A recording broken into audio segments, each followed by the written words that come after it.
Hello students, कैसे आप सभी। हाजिर हैं हम एक नए टॉपिक के साथ जिसका नाम है कि adjustment of accumulated profits and reserves. मैं एक बार पिक्चर क्वालिटी देख लेता हूँ कैसी है। एकदम परफेक्ट।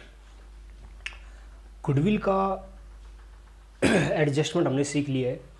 जब हमने इस टॉपिक को स्टार्ट किया था, इस चैप्टर को, तो हमने एक लिस्ट बनाई थी कि हम कुछ एडजस्टमेंट्स करेंगे इस चैप्टर के अंदर, जिसमें था गेनिंग सेक्रीफाई रेशियो कैलकुलेट करना, वो हम कर चुके हैं। फिर था गुडविल का ट्रीटमेंट करना, वो हम कर चुके हैं। उसके बाद था कि जो पास्ट ईयर्स के प्रॉफिट्स या रिजर्व होंगे उनका डिस्ट्रीब्यूशन करना, फिर एसेट्स और लाइबिलिटीज़ को रिवैल्यू करना। तो हम अपने अगले पॉइंट पे पहुंच चुके हैं कि अगर फर्म के पास पिछले सालों के कुछ प्रॉफिट्स या रिजर्व या इस साल का भी कोई प्रॉफिट है तो उसे हम किस प्रकार एडजस्ट करेंगे बुक्स के अंदर। तो देखिए, इनके बारे में क्वेश्चन आपको दो स्पेसिफिकेशन दे सकता है। आपको इन दो कंडीशन को क्वेश्चन के अंदर पहचानना है।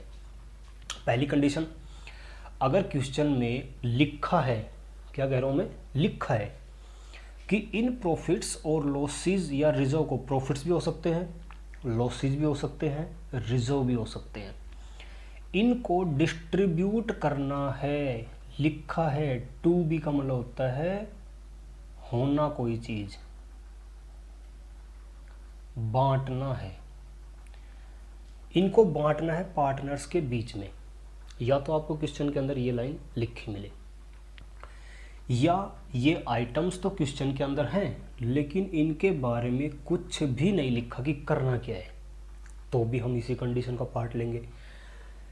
तो पहली कंडीशन क्या कहती है, या तो लिखा रहे कि भाई इनका क्या करना है, या कुछ भी ना लिखा रहे। तो अगर लिखा है कि प्रॉफिट्स को बांटना है तो हम क्या करेंगे, हम इन प्रॉफिट्स को बिना गेनिंग सेक्रीफाई रेशो कैलकुलेट किए जो भी रेशो ओल्ड होगा उसके अंदर सभी पार्टनर्स में बांट देंगे। इसकी एंट्री क्या होगी हम देखेंगे आगे। अगर क्वेश्चन में लिखा है कि इन आइटम को डिस्ट्रीब्यूट नहीं करना, मतलब नहीं बांटना, नहीं बांटेंगे, ठीक है।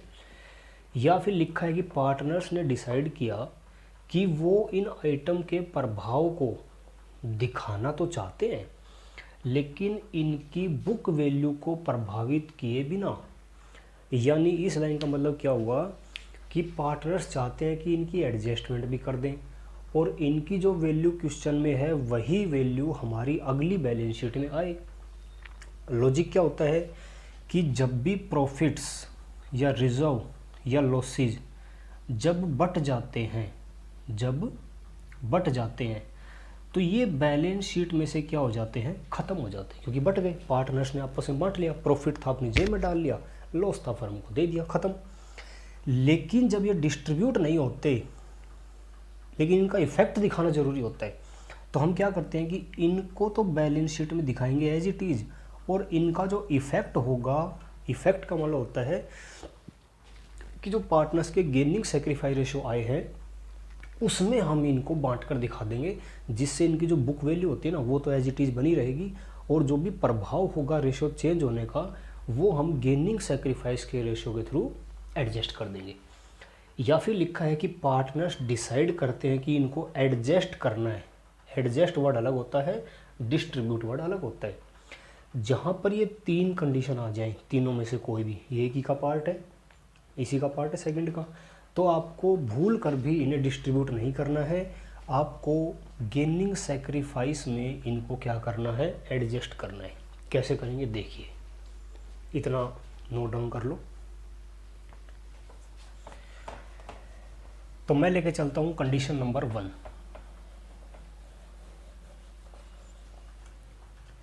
आप लिख लेना कि कंडीशन नंबर 1 और इसको एज इट इज उतार लेना।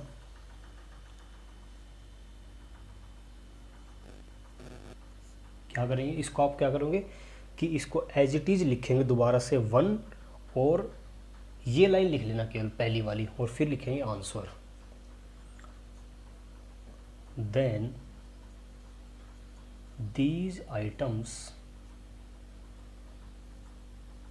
will be distributed among partners in किसमें gaining sorry in old ratio. इन सभी आइटम को बांट दो सभी पार्टनर्स में उनके गेनिंग बार वही चीज़ आई ओल्ड रेशियो के अंदर। ठीक है, एंट्री क्या बनेगी? एंट्री बनेगी, मैं 2 एंट्री करके दिखा रहा हूँ। If profits and reserves are in question, अगर क्वेश्चन में केवल प्रॉफिट्स और रिजर्व हैं यानी कि लॉस नहीं है, तो हम क्या एंट्री पास करेंगे? हम लिखेंगे profit and loss account debit, general reserve account debit. एक हमारे पास WCR होता है, ये होता क्या है इसको हम पढ़ेंगे नेक्स्ट क्लास के अंदर, अभी देख लेते हैं एंट्री के फॉर्म में। एक होता है हमारे पास IFR, ये भी मैं अगली क्लास में, इन दोनों को मैं अगली क्लास में कवर करूँगा, ये काफ़ी इंपॉर्टेंट टॉपिक्स हैं। 2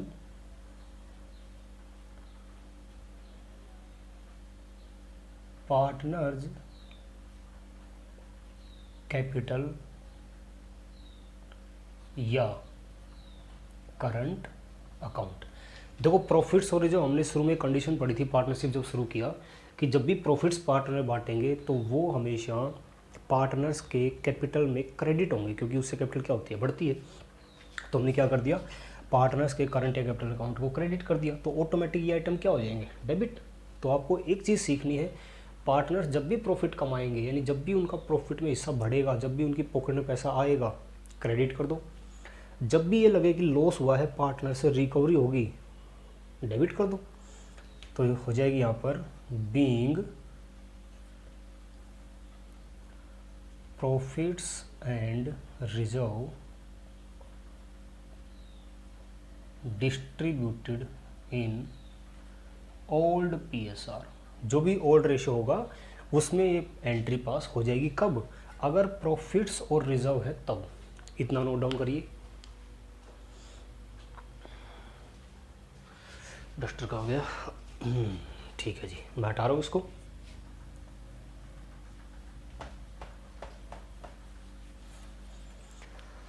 अब है दूसरी कंडीशन कि if losses are there in question.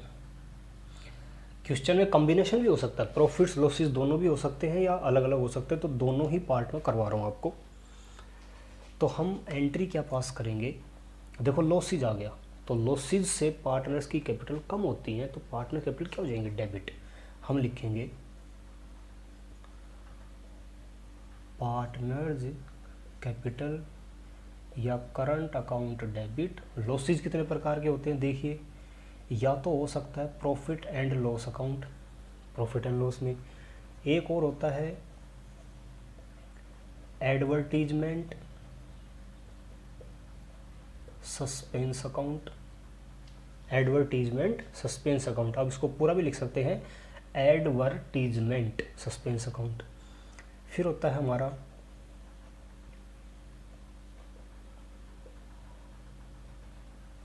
इसकी फुल फॉर्म होगी deferred, DEFFERED, deferred revenue, REVENUE, revenue expenses account, deferred revenue expenses account.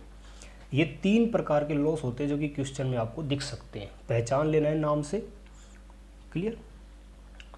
तो ये हमने तीनों के अंदर बांट दिया। लिखेंगे being losses distributed in old PSR। क्योंकि हमें डिस्ट्रीब्यूट करने तो यहाँ पर सिर्फ ओल्ड रेशो का रोल रहेगा, गेनिंग सेक्रीफाइस बिल्कुल भी कैलकुलेट नहीं करना। इन आइटम्स को बांटने के लिए। क्लियर? या तो नोट डाउन करिए। अब हम देखते हैं एक एग्जांपल, क्योंकि हम 1 नंबर कंडीशन पढ़ रहे हैं तो इसी के एग्जांपल देखेंगे हम बार बार। देखिए example, A and B are partners in equal ratio.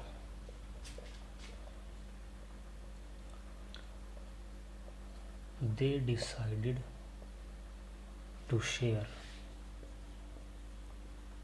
future profits in 3:2. On that date, there was a reserve of rupees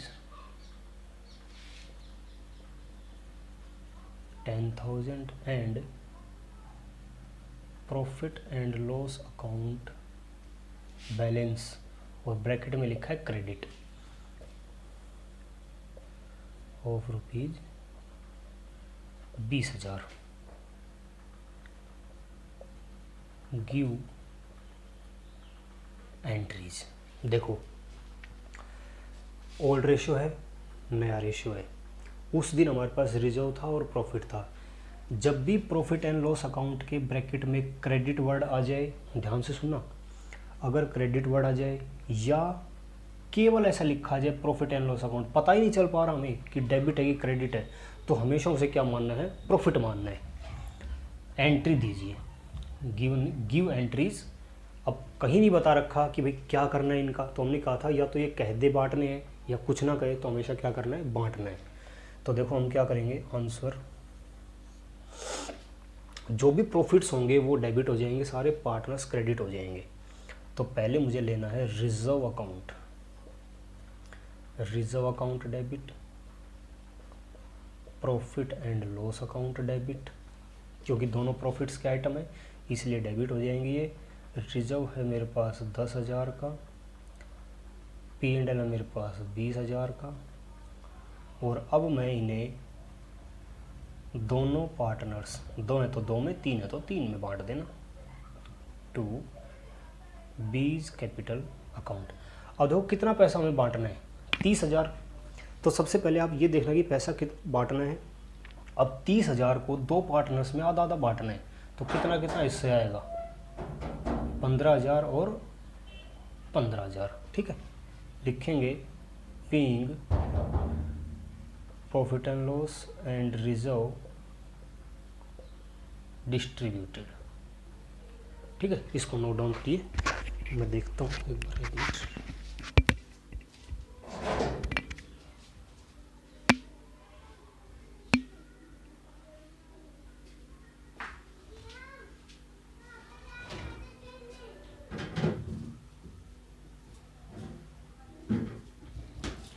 ठंडी नहीं हुई है। ठीक बेटा, इतना कर लिया।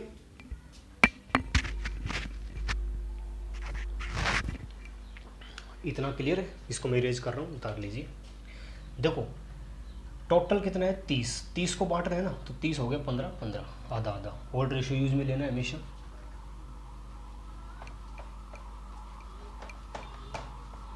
अब मैं वो लेता हूँ जिसमें लॉस है, और फिर एक क्वेश्चन लेंगे जिसमें दोनों कंबाइंड होंगे।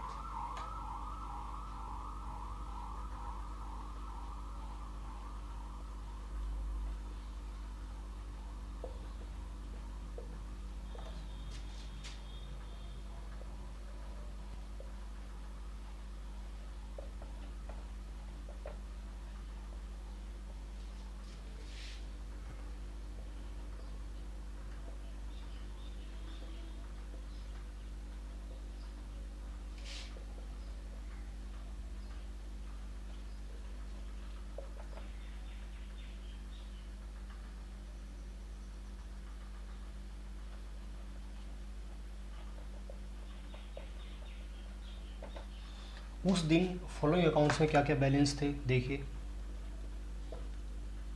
एडवर्टीजमेंट सस्पेंस अकाउंट में थे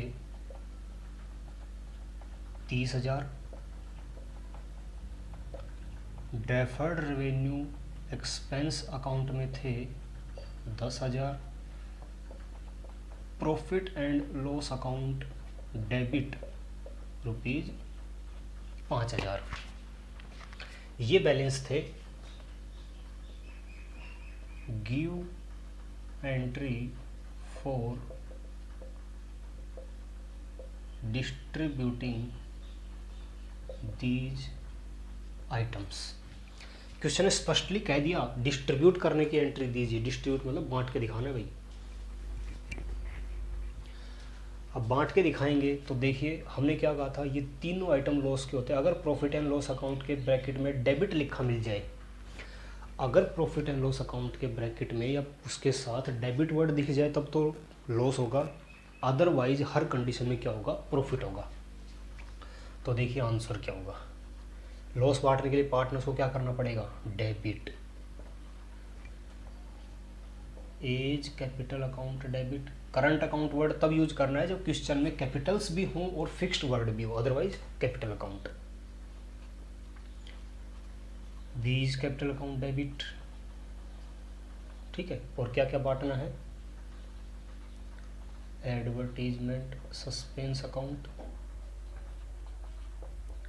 डेफर्ड रेवेन्यू एक्सपेंडिचर अकाउंट और प्रॉफिट एंड लॉस अकाउंट।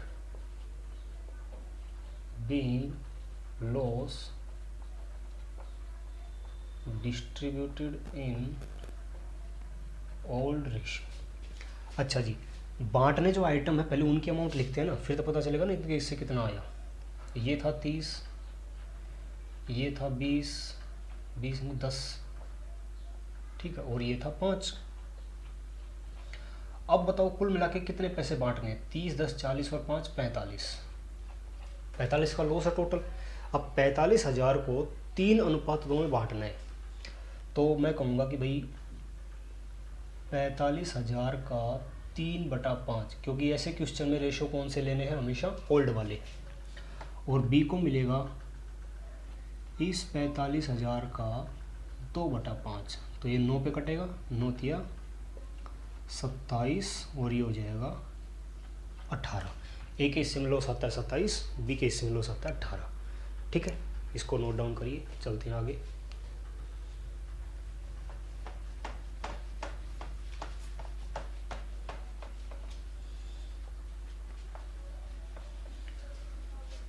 आते हैं कंडीशन नंबर 2 पर। If these items to be adjusted, अगर इन आइटम्स को एडजस्ट करना हो तो, ठीक।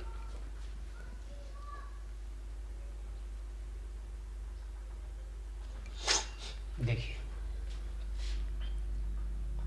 एग्जाम्पल, ए बी 2:1, ये है हमारा ओल्ड रेशो। इन्होंने डिसाइड किया है कि इनका जो नया रेशो होना चाहिए वो होना चाहिए 3:2। On that date there was a balance in general reserve ₹15,000, in profit and loss account ₹10,000,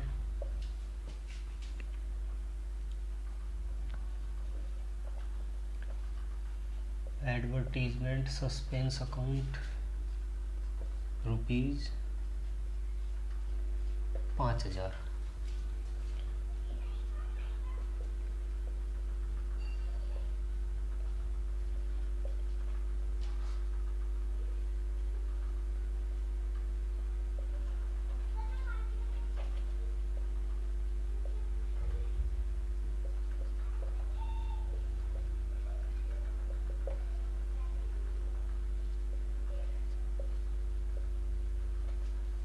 देखिए भैया, ठीक है, ओल्ड रेशो है, न्यू रेशो है।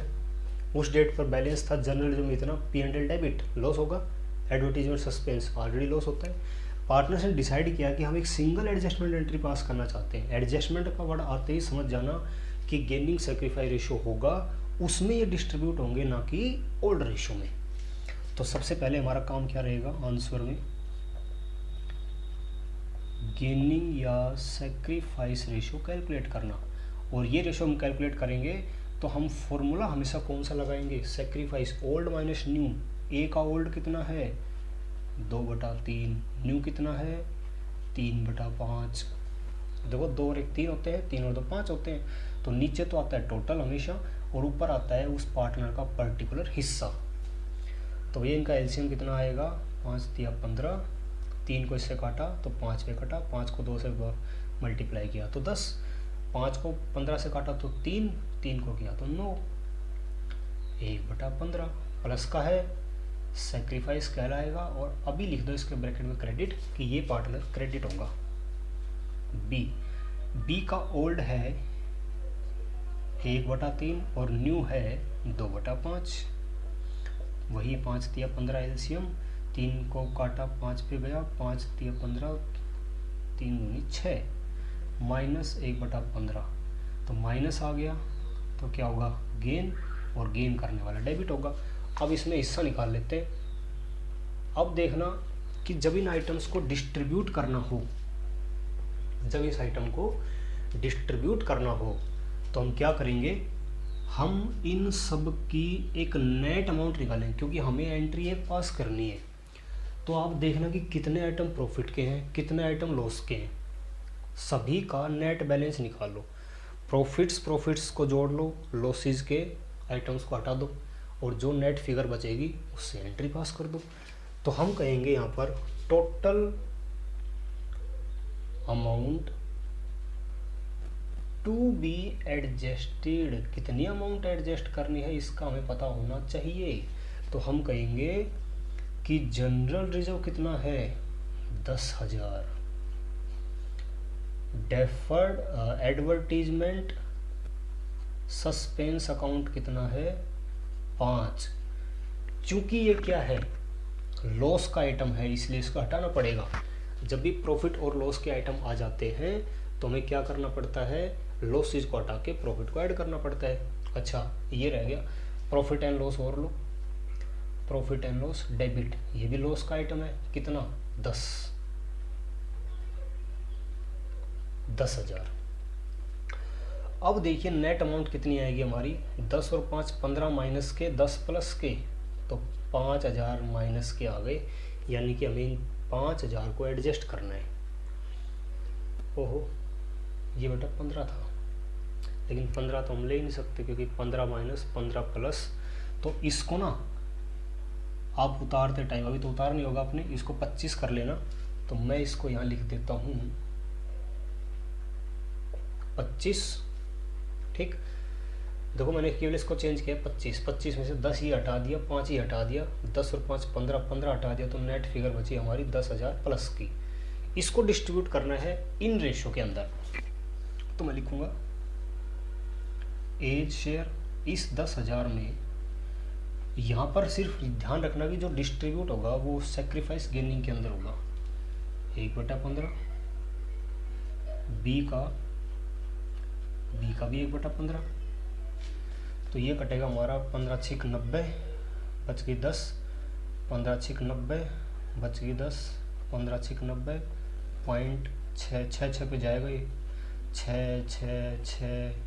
तो हम ये अमाउंट एक निकाल लेते हैं। एंट्री क्या पास होगी, डेबिट कौन हो रहा है B, B's capital account debit to A's capital account 666.67, 666.67 being adjustment made. ये नरेशन डाल देना और ये हमारा आंसर हो जाएगा। क्लियर, इसको नोट डाउन करें, चलते हैं आगे।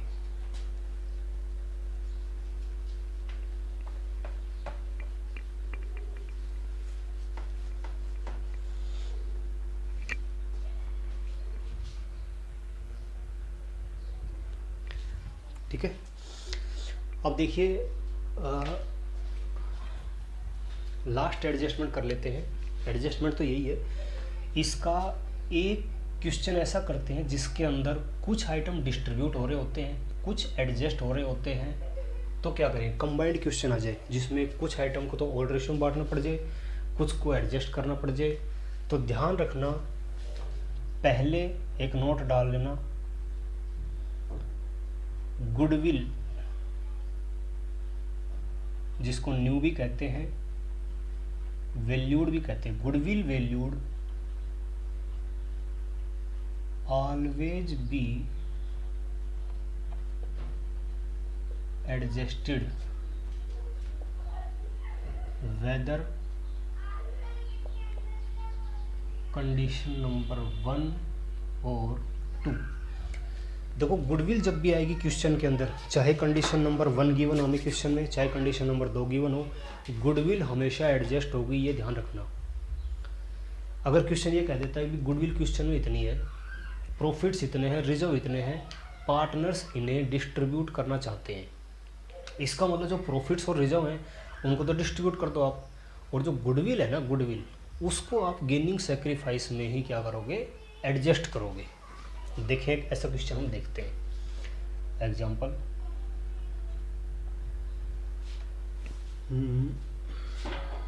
वही मैं लिख देता हूँ पहले, ए बी, ये लास्ट क्वेश्चन रहेगा हमारा आज का, 3-2 न्यू रेशियो, वही ले लेते हैं 2:1।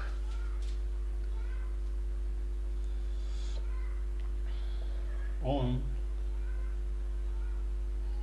The date of change in PSR, यानी ये जो चेंज है ना हमारा PSR ओल्ड से new,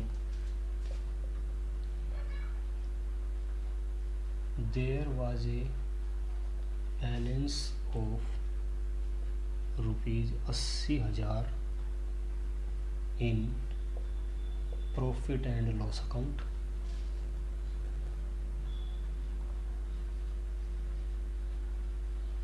goodwill already appeared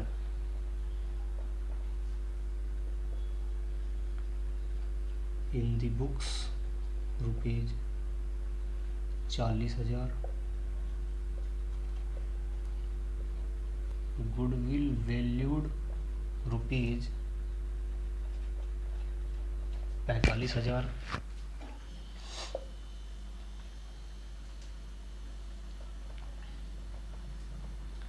there was also a balance in general reserve ₹20,000। ये डाटा है और क्वेश्चन ने क्या कहा है, देखिए कि partners decided to distribute the general reserve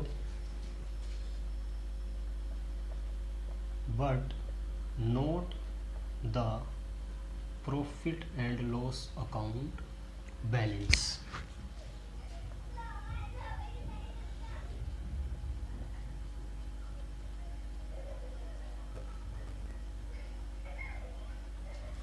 देखिए जी, ये क्वेश्चन हमारे पास ओल्ड रेशियो न्यू रेशियो है, चेंज हो जिस दिन हुआ PSR में, उस दिन P&L में 80,000 था, अदरवाइज P&L खाली है, कुछ भी नहीं इसके साथ, इसका मतलब क्या माना जाएगा, प्रॉफिट। गुडविल पहले से अपीयर्ड है 40, वैल्यू की जा रही है 45, जनरल रिजर्व भी है 20 का।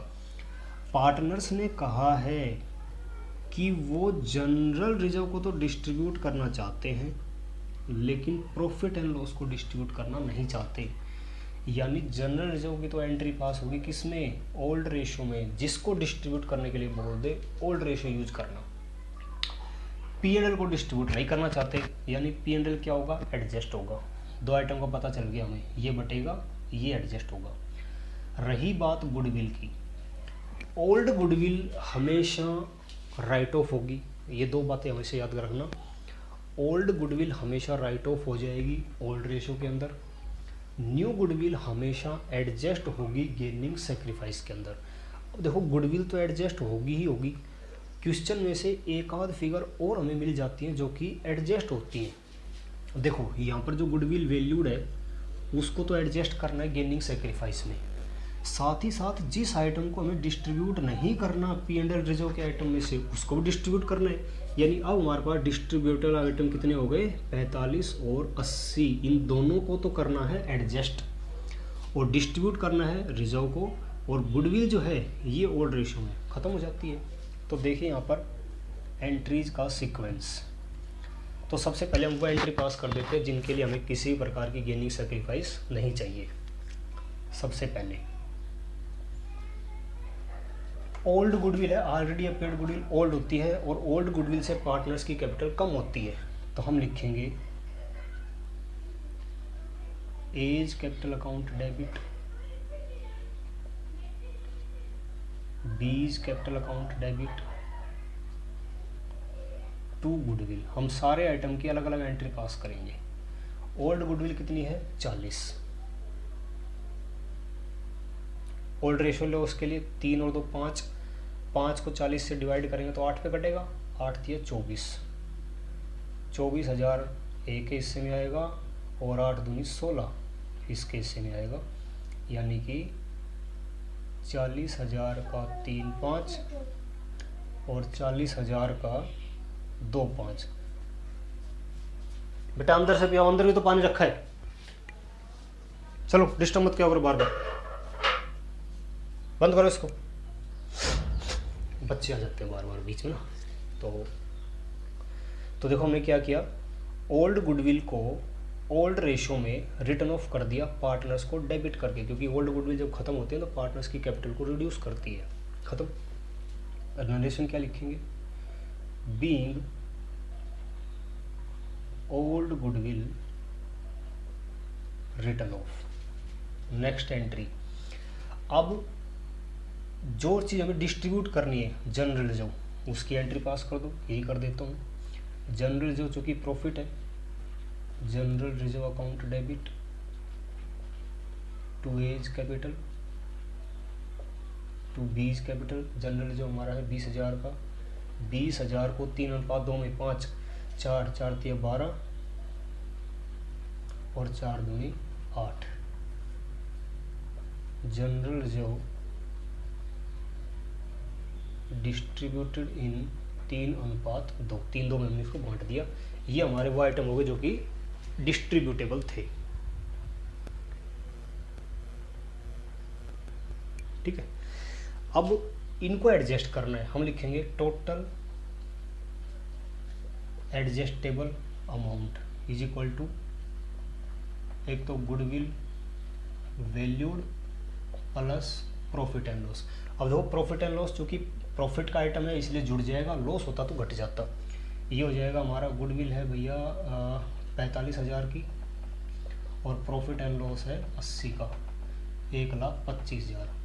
हम गुडविल कैलकुलेट करेंगे, sorry gaining sacrifice ratio A का। ओल्ड है 3 5 2 3 15 9 10 माइनस 1/15, ये कहलाएगा gain debit. B 2 5 1 3 15 6 5 1 15 sacrifice credit. अब ए का हिस्सा इस 1,25,000 का 1/15, 15 चिक 90, 15 8 120 और 15 8 120 बची 5, 15 3 45 बची 5, 15 3 45, 8,333.33। ऐसे ही बी का हिस्सा आ जाएगा 1,25 1/15, 8,333.33। एंट्री हो जाएगी, डेबिट कौन हो रहा है, A, A's capital debit to B's capital, 8,333.33 8333.33 being adjustment made. ठीक है, तो जो आइटम एडजस्ट होने थे उनको ले गए न्यू सेक्रीफाइस से और बाकी के लिए नॉर्मल ओल्ड PSR। इसको नोट डाउन करें और आज के लिए इतना ही काफ़ी है। Thank you very much.